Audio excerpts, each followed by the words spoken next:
ప్రియులారా, మన ప్రభు అయిన యేసుక్రీస్తు నామములో మీకు శుభోదయం. ప్రతిదినం ప్రభుతో అనుదిన ఆత్మీయ ఆహారం. జనవరి 30 శుక్రవారం. నేటి మన ధ్యాన లేఖనం యోబు గ్రంథం 31వ అధ్యాయం 1 వచనం, 6-7 వచనాలు. నేను నా కన్నులతో నిబంధన చేసుకొంటిని, నేను యథార్థుడనయ్యున్నానని దేవుడు తెలుసుకొనున్నట్లు న్యాయమైన త్రాసులో ఆయన నన్ను తూచునుగాక.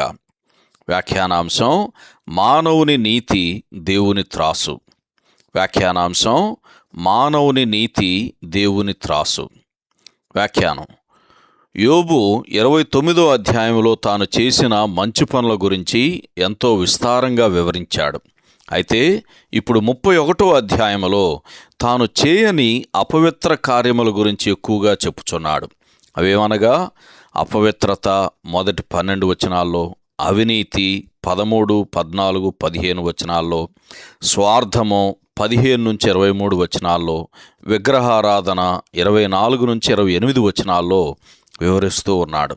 మనము మంచి జరిగించటానికి మనలను పురికొల్పేది దేవుడే అని, అదేవిధంగా దుష్టత్వం జరిగించకుండా మనల్ని కాపాడేది కూడా దేవుడే అని మనం మర్చిపోయి ఏదో ఒక విధంగా అతిశయిస్తాము. తన క్రియల మీద ఆధారపడటానికి అర్హుడైన వ్యక్తి ఎవరైనా ఉన్నారా అంటే అది ఖచ్చితంగా పితరుడైన యోబు అని చెప్పక తప్పదు. పౌలు కూడా ఫిలిప్పీలకు రాసిన పత్రికలో ఇదే విధంగా తన గురించి రాసుకున్నాడు. ఫిలిప్పీలకు రాసిన పత్రిక 3వ అధ్యాయం 4వ వచనం చదవండి. అక్కడ పౌలు, అయినను ఏవేవి నాకు లాభకరములై ఉండెనో వాటిని క్రీస్తు నిమిత్తము నష్టముగా ఎంచుకొంటిని అని చెప్పుచున్నాడు.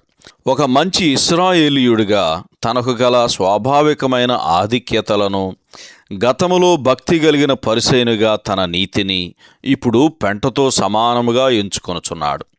ఈ కారణమున యోబు నుండి దేవుడు కొన్నిటిని తొలగించినట్లుగా పౌలు విషయంలో చేయవలసిన అవసరం ఏర్పడలేదు. అయితే దేవుని కృప వలన పౌలు అప్పటికే క్రీస్తుకు చెందని వాటిని విడిచిపెట్టాడు.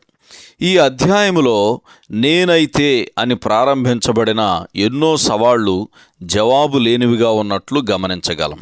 ఇవన్నీ యోబు తన గురించి కలిగిన మంచి తలంపులు, గతములో తాను జరిగించిన సత్కార్యముల గురించి సూచిస్తున్నట్లుగా కనబడుచున్నది.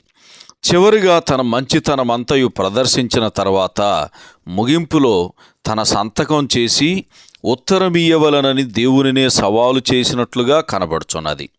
యోబు గ్రంథం 31వ అధ్యాయం 35వ వచనం చదవండి. సహోదరుడు జాన్ కోక్లన్ శుభములతో వందనాలు.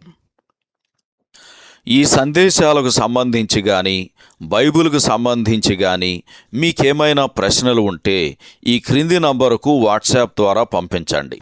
మీ ఆత్మీయ క్షేమాభివృద్ధి కోసం అనుభవజ్ఞుల ద్వారా జవాబులు అందించబడతాయి.